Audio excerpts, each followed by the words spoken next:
Hey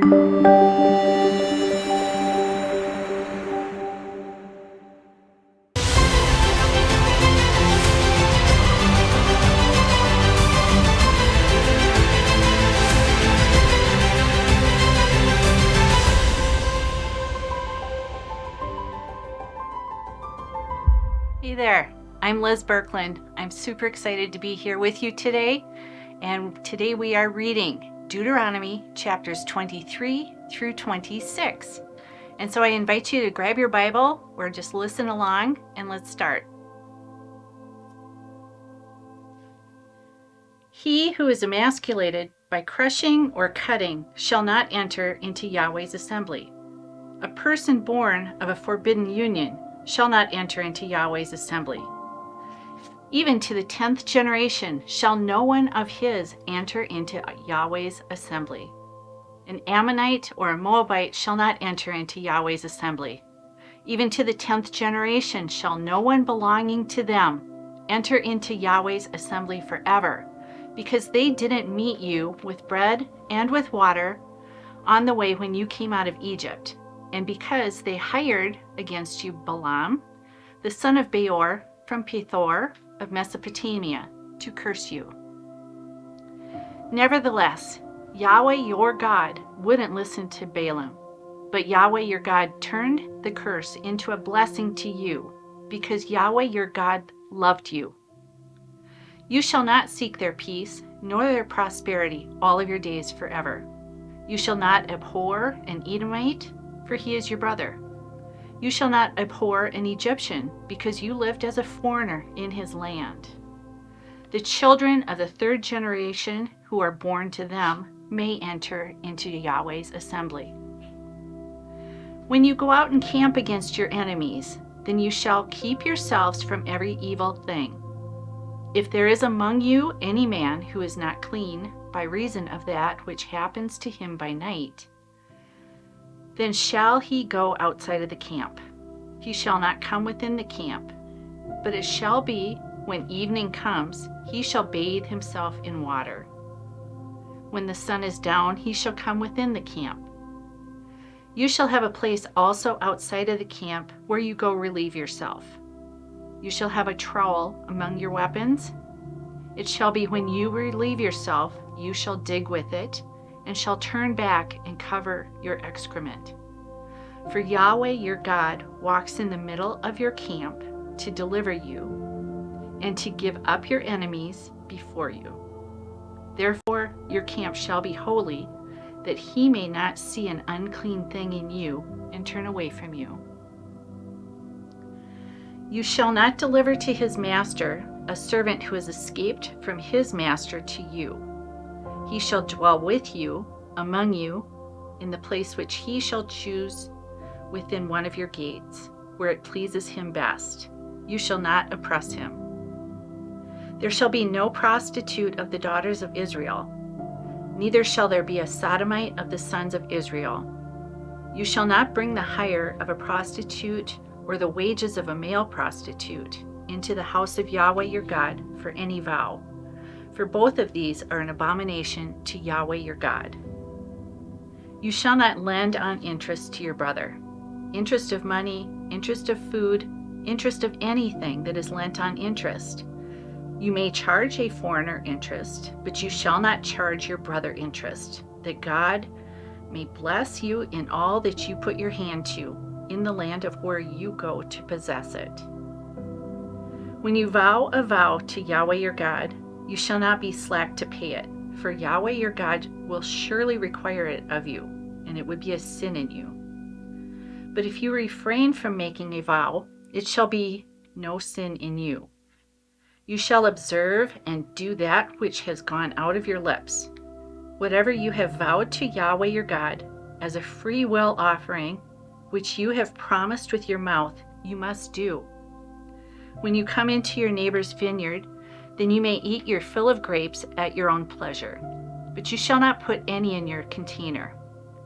When you come into your neighbor's standing grain, then you may pluck the ears with your hand, but you shall not use a sickle on your neighbor's standing grain.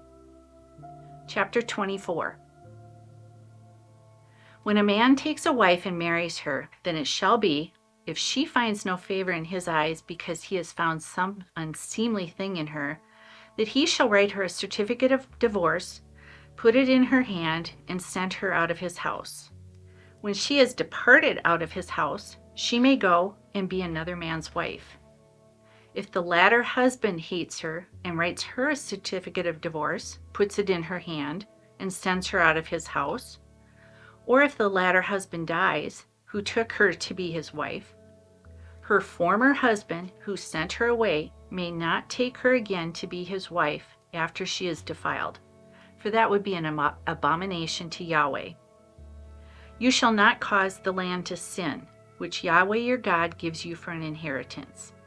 When a man takes a new wife, he shall not go out in the army, neither shall he be assigned any business. He shall be free at home 1 year, and shall cheer his wife whom he has taken. No man shall take the mill or the upper millstone as a pledge, for he takes a life in pledge. If a man is found stealing any of his brothers of the children of Israel, and he deals with them as a slave or sells them, then that thief shall die. So you shall remove the evil from among you. Be careful in the plague of leprosy, that you observe diligently and do according to all that the Levitical priests teach you. As I commanded them, so you shall observe to do. Remember what Yahweh your God did to Miriam, by the way, as you came out of Egypt. When you lend your neighbor any kind of loan, you shall not go into his house to get his pledge. You shall stand outside, and the man to whom you lend shall bring the pledge outside to you. If he is a poor man, you shall not sleep with his pledge. You shall surely restore to him the pledge when the sun goes down, that he may sleep in his garment and bless you. It shall be righteousness to you before Yahweh your God. You shall not oppress a hired servant who is poor and needy, whether he is one of your brothers or one of the foreigners who are in your land within your gates.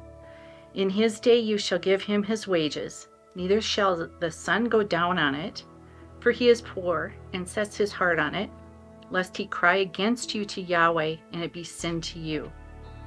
The fathers shall not be put to death for the children, nor shall the children be put to death for the fathers. Every man shall be put to death for his own sin. You shall not deprive the foreigner or the fatherless of justice, nor take a widow's clothing in pledge. But you shall remember that you were a slave in Egypt, and Yahweh your God redeemed you there. Therefore I command you to do this thing. When you reap your harvest in your field, and have forgotten a sheaf in the field, you shall not go again to get it. It shall be for the foreigner, for the fatherless, and for the widow, that Yahweh your God may bless you in all the work of your hands. When you beat your olive tree, you shall not go over the boughs again. It shall be for the foreigner, for the fatherless, and for the widow. When you harvest your vineyard, you shall not glean it after yourselves. It shall be for the foreigner, for the fatherless, and for the widow. You shall remember that you were a slave in the land of Egypt. Therefore I command you to do this thing. Chapter 25. If there is a controversy between men, and they come to judgment, and the judges judge them, then they shall justify the righteous and condemn the wicked. It shall be, if the wicked man is worthy to be beaten, that the judge shall cause him to lie down and to be beaten before his face, according to his wickedness, by number.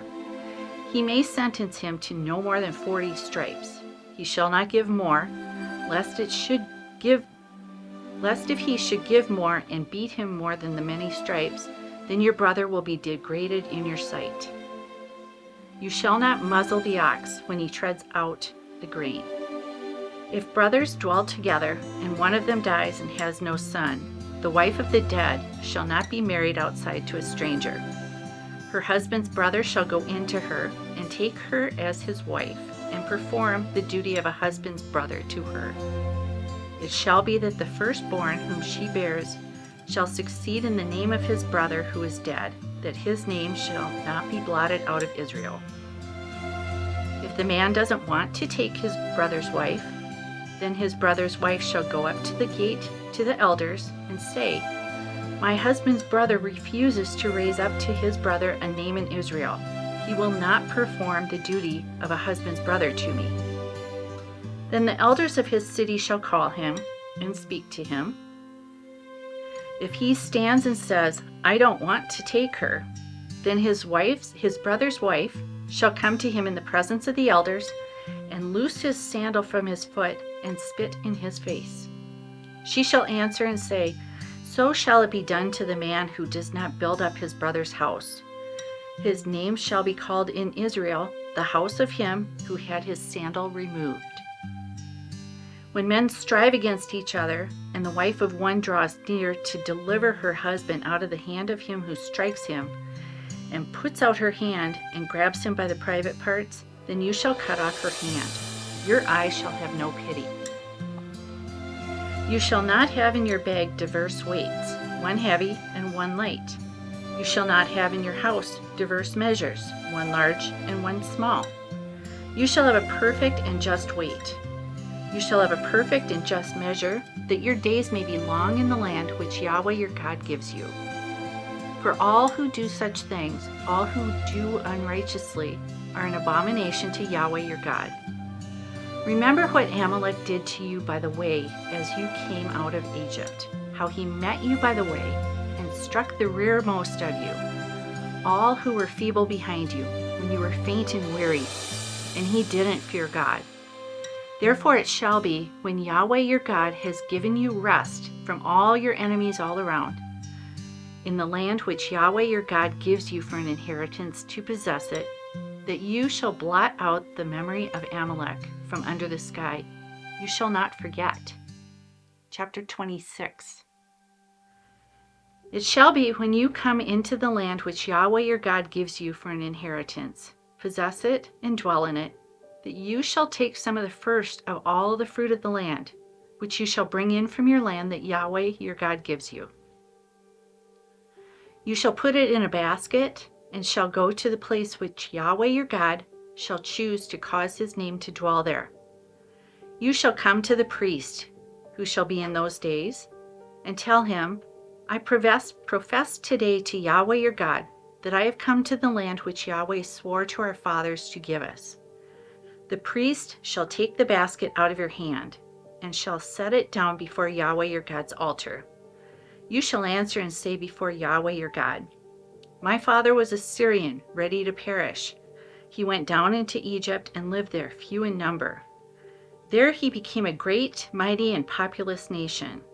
The Egyptians mistreated us, afflicted us, and imposed hard labor on us. Then we cried to Yahweh, the God of our fathers. Yahweh heard our voice and saw our affliction, our toil, and our oppression. Yahweh brought us out of Egypt with a mighty hand, with an outstretched arm, with great terror, with signs and with wonders. And he has brought us into this place and has given us this land, a land flowing with milk and honey.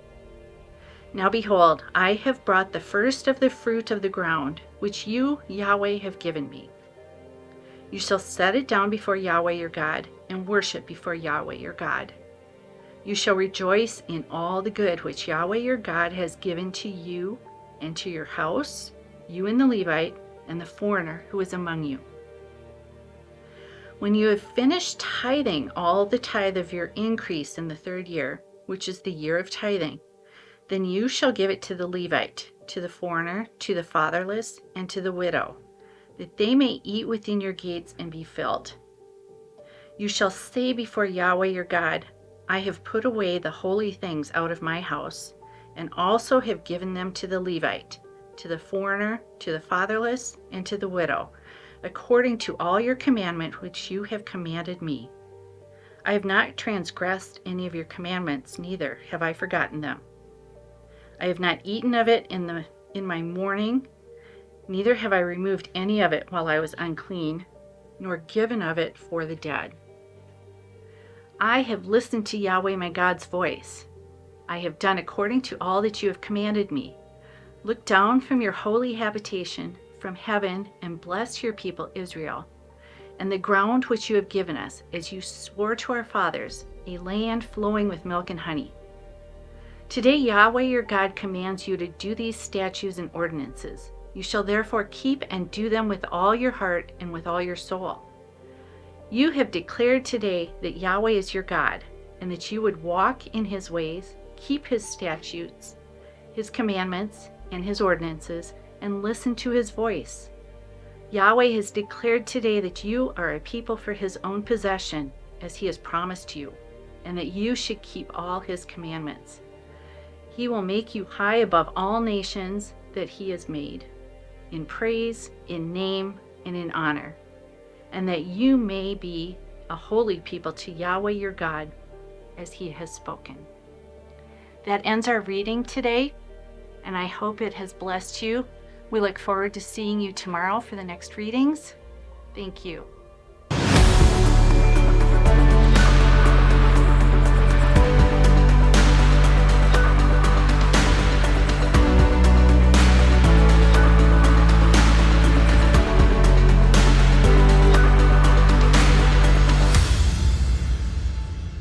Hello, my friend, and welcome to Fear into Faith Global Bible Revival, where we're on a mission to get 1 million people to read the Word of God and see a Bible revival happen. My name is Summer Day. I'm your host, and with me in the studio today is Liz Birkeland. Hello, beautiful. Oh, hello, Summer. I love when you say that. Hello, beautiful. Yes. Like when I say what? Hello, beautiful. Yes. Aw.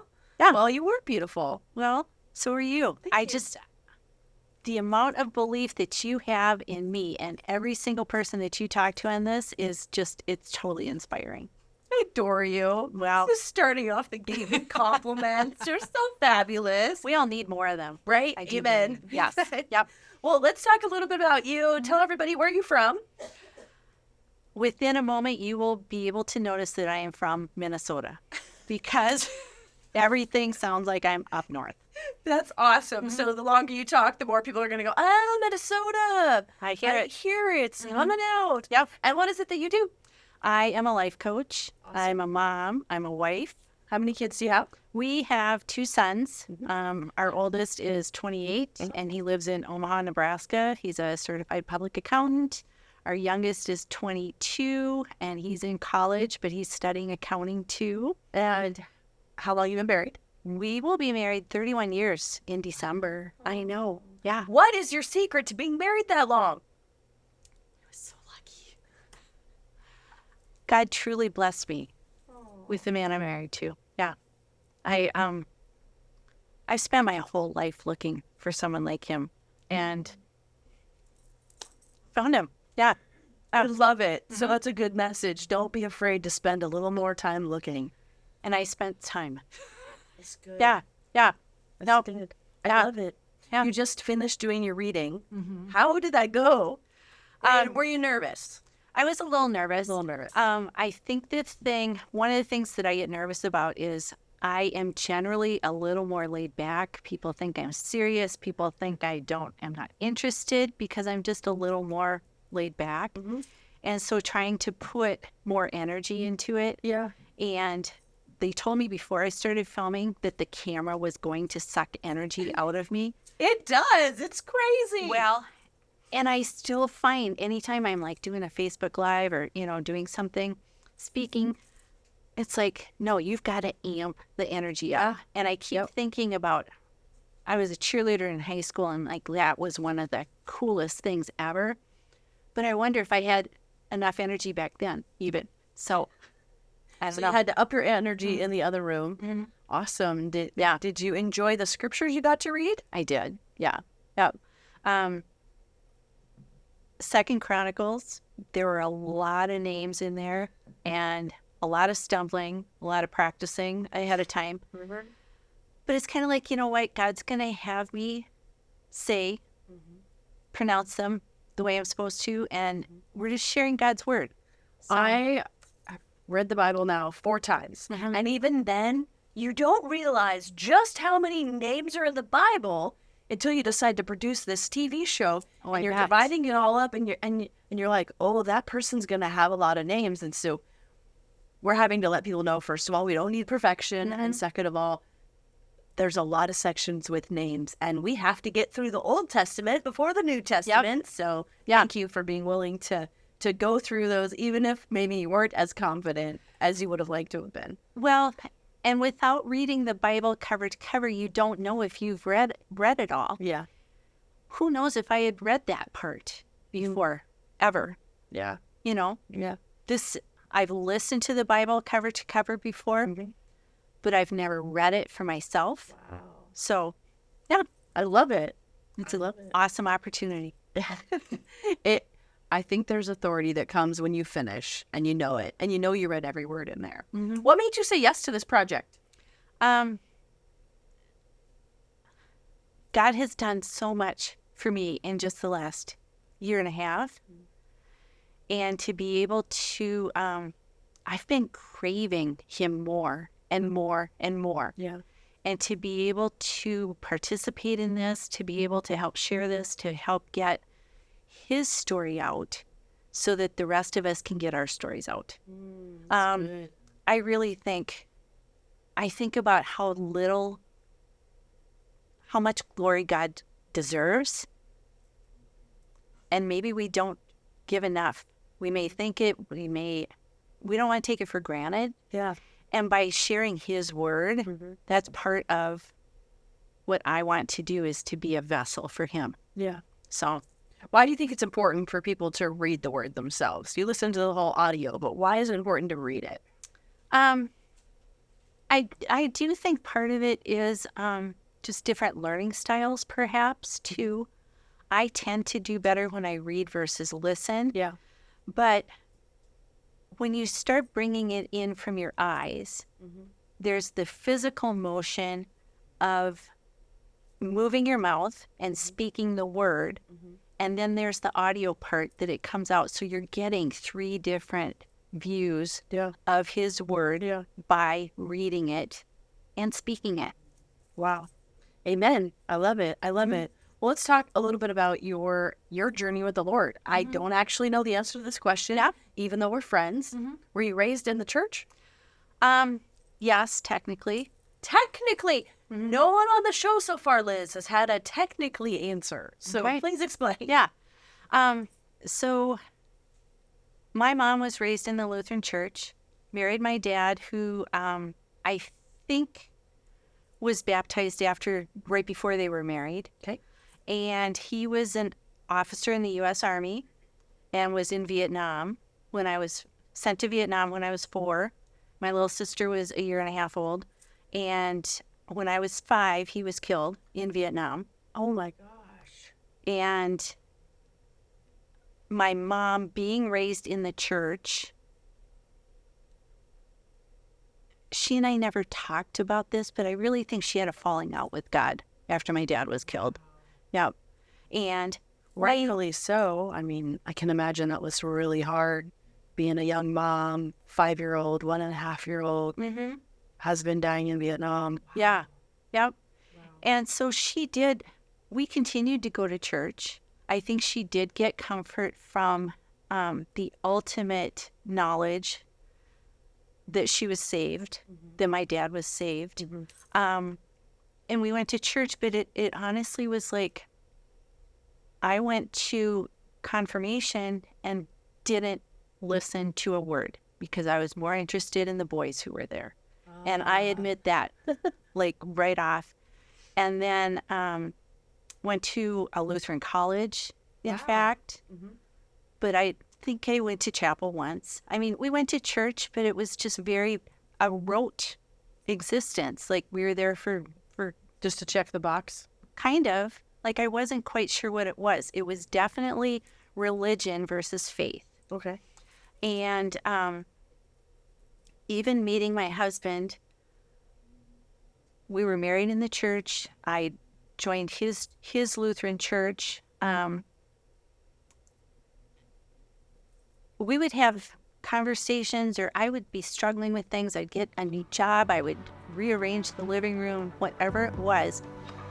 And Pete would encourage me, but he always had his tagline, Liz, I think you're looking for Jesus. Wow.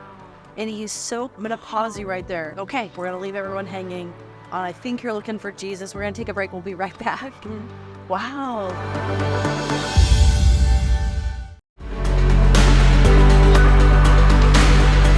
We are back, and we've got Liz Birkeland here. And what a cliffhanger. Yeah. So your husband started telling you, no matter whatever the issue was, you even talked about rearranging furniture, and he said, I think you're looking for Jesus. Absolutely. Got to tell me more about that. I was, without knowing it at the time, I was totally empty. Wow. I can't tell you for sure the words that came out of my parents' mouths, but when my dad went to Vietnam, at some point I am certain that they would have said to me, the 4 and 5-year-old little girl, Daddy's coming home. And if I couldn't trust them to come through with what was going on, to make Daddy come home when they said they would, they were the people who took care of me, who I relied on. How could I trust God who I didn't know? I knew of him in name. I say that I believed in God. I've always believed in God. Yeah. It's only recently I started believing him. Wow. And having that relationship with him. That's really powerful. So I want to say, so you believed in God, but you didn't believe him. Mm-mm. No. Wow. No. I don't think I've ever heard anyone phrase it that way. What a huge difference. It's a huge, huge difference. And so there were so many things I was looking for, Summer. Yeah. I was looking for acknowledgement. I was looking for reassurance, validation. I was looking for love. Growing up, I wanted a boyfriend. Yeah. My mom never remarried. That's another thing to say, is that she raised me and my little sister on her own. And we had a couple men in our lives, family members, but I never had a dad figure. Yeah. I didn't have brothers. I didn't know what it was like. And I was looking for love. Mm-hmm. And not knowing that it was from God that I was supposed to get it. Wow. And so, fast forward to in my 40s, and I've got my sons, I've got a wonderful marriage, but I'm still looking for things. Wow. And my husband, Peter, I call him just so wise. Mm-hmm. And he is such a solid man. And I'm so blessed. But for him to say, I think you're looking for Jesus. I honestly, it was such an insight.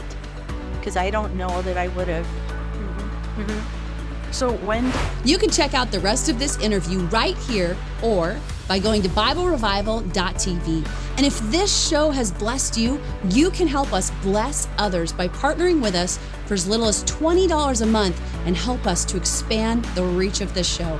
We'd also like to invite you to join our Kingdom Discipleship Program, where you have an opportunity to get on weekly Bible Zoom calls with us and people around the world to deep dive into His Word. And you can check all that out at BibleRevival.tv. I'll see you next time, my friend.